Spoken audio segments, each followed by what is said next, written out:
Hola chiquillos y chiquillas, es un gusto poder saludarlos nuevamente. Bienvenidos a este nuevo capítulo de su prelección, donde en esta oportunidad estudiaremos el libro de Efesios. Libro que dividiremos en dos partes, y hoy día veremos la primera parte de los capítulos del 1 al 3. Como introducción, este libro habla acerca de una carta que escribió el apóstol Pablo estando en prisión a una comunidad de cristianos que se encontraba en la ciudad de Éfeso. Imagínense una ciudad donde está todo pasando, donde es el epicentro religioso, cultural y económico de una parte de Asia Menor. Éfeso era esa ciudad, una capital, donde aproximadamente habían 300.000 habitantes. Hoy en día es Turquía y también tiene unas ruinas espectaculares que es muy utilizado como turismo.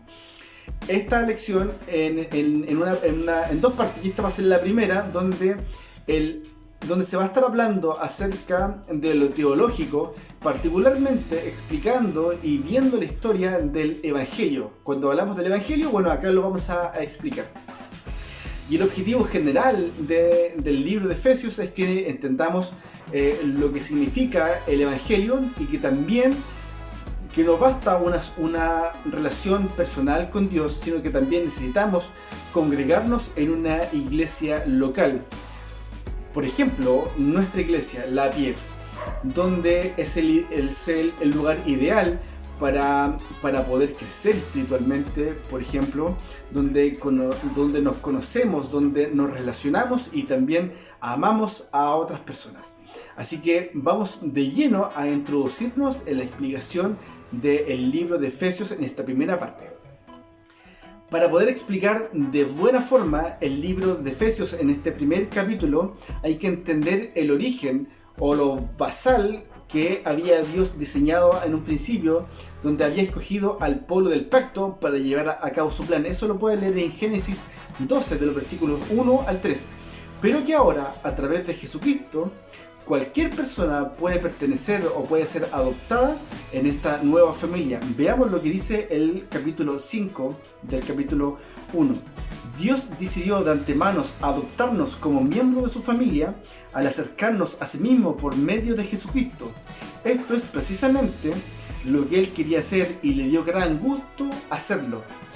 Entonces entendemos que a través de la muerte de Jesús obtenemos el perdón.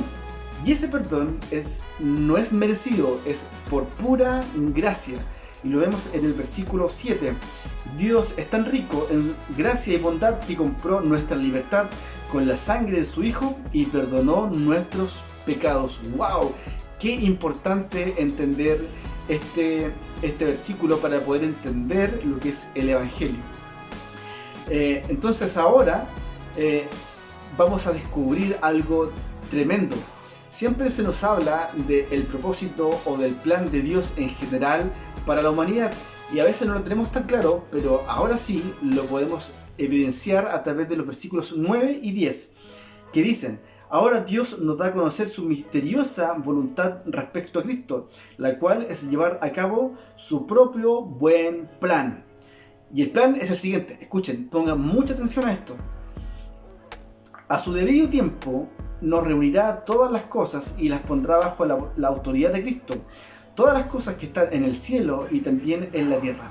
Esto significa que ahora podemos ser parte de una numerosa familia de personas restauradas y unificadas bajo el alero o la cobertura de Jesús el Mesías. ¡Wow! ¡Qué importante! Porque ahora tú y yo somos parte y podemos incluir a otras personas dentro de esta familia que Dios nos ha permitido pertenecer por medio de la muerte de su Hijo Jesucristo.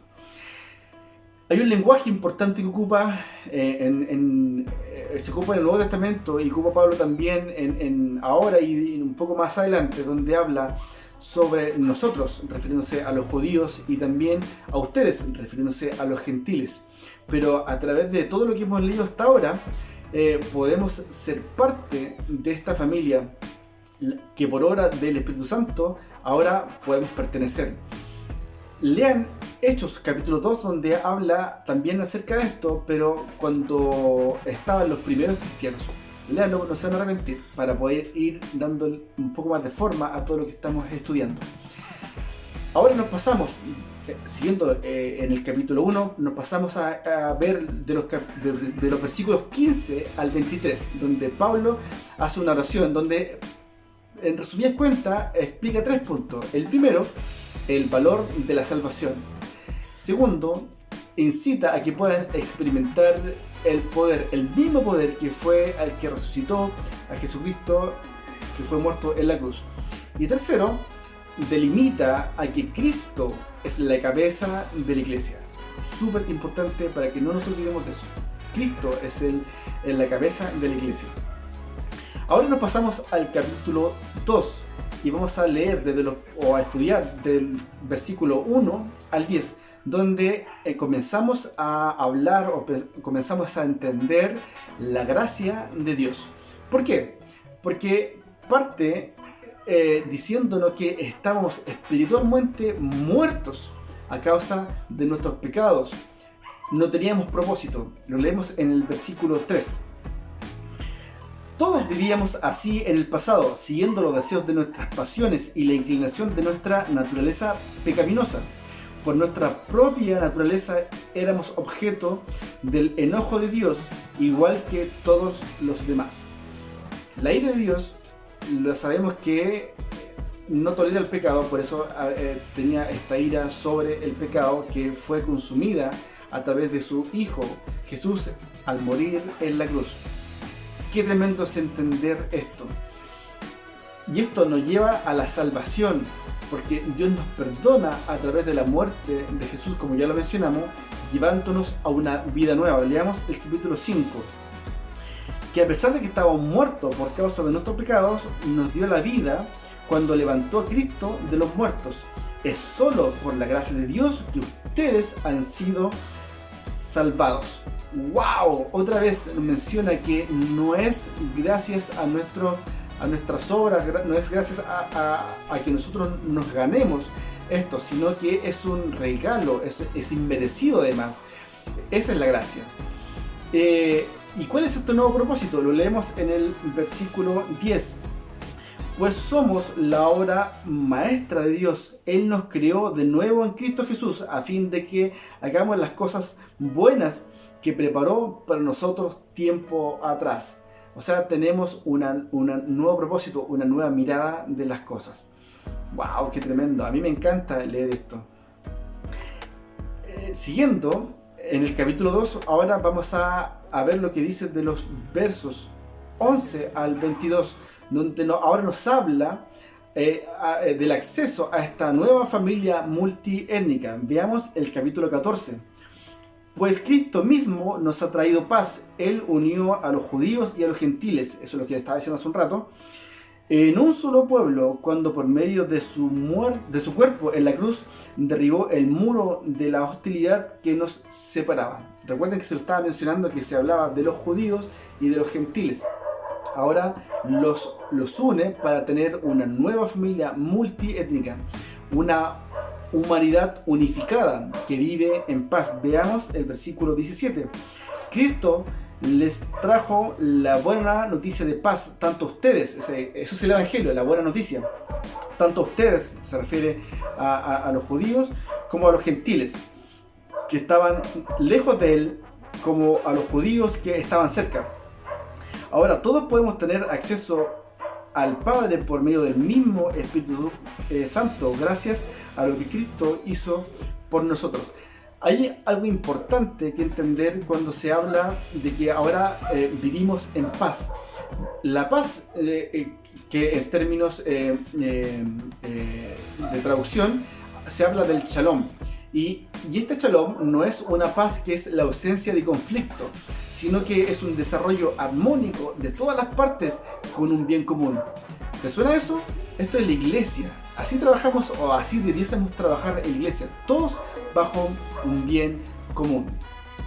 Avanzando al capítulo 13, nos encontramos con el rol de Pablo como un mediador o como mensajero para alcanzar a los no judíos, o sea, a los gentiles. Veamos lo que dice en el capítulo 3, versículo 7. Por la gracia y el gran poder de Dios se me ha dado el privilegio de servirlo anunciando esta buena noticia. Cuando hablamos de la buena noticia, hablamos del Evangelio, que ya lo explicamos de qué se trataba. Entonces la misión o la pega que tenía Pablo era anunciar el Evangelio a personas que no eran judías, sino que quería alcanzar a los gentiles. Y Pablo termina este capítulo orando para que los cristianos que estaban en Éfeso sean fortalecidos por el Espíritu Santo de Dios y comprendan el amor de Cristo. Para ir terminando esta primera parte, te quiero dejar una tarea y que por favor la hagas. Son 3 preguntas que por acá abajo va a aparecer el contexto de los versículos donde puedes encontrar la respuesta. Así que lee este contexto, estos versículos para poder responder estas siguientes 3 preguntas. La primera, ¿por qué nos escogió Dios? Segunda pregunta, ¿qué espíritu nos ha dado el Señor y para qué? Tercera pregunta, ¿cómo trabajan conjuntamente la gracia, la fe y las obras? Ya llegando al fin de esta primera parte del libro de Efesios, quiero recordar 2 cosas o resumir 2 cosas que hemos visto hasta ahora en esta primera parte. La primera, el Evangelio. Recuerda que estábamos muertos a causa de nuestra condición pecaminosa, pero Dios nos perdona el pecado a través de la muerte de su Hijo, Jesús, en la cruz, para darnos vida y un nuevo propósito. Y lo segundo, ahora pertenecemos a la familia de Cristo. Recuerden que antes esta condición estaba delimitada al pueblo del pacto, pero a través de la muerte de Jesús en la cruz tenemos acceso al Padre todos aquellos que han creído en este Jesús resucitado. Así es que estos 2 puntos son importantísimos que los podamos aprender y podamos releer con todos los versículos y el contexto que hemos dejado en este capítulo. Espero que te haya gustado, que te sirva también para poder estudiar este fabuloso libro de Efesios. Recuerda seguirnos en nuestras redes sociales donde publicamos contenido para ti, exclusivo para ti, donde los jueves tenemos el boomerang con importantes temas que tratamos y respondemos también tus preguntas. Y los domingos la super lección donde en este capítulo vimos Efesios. La segunda parte la próxima semana y tenemos todo el año también cubierto para estudiar este Nuevo Testamento. Así que te invito a seguir nuestras redes sociales y no es un adiós, sino que hasta pronto, hasta la próxima semana donde veremos la segunda parte. Me despido y un abrazo fuerte a todos. Chao, chao.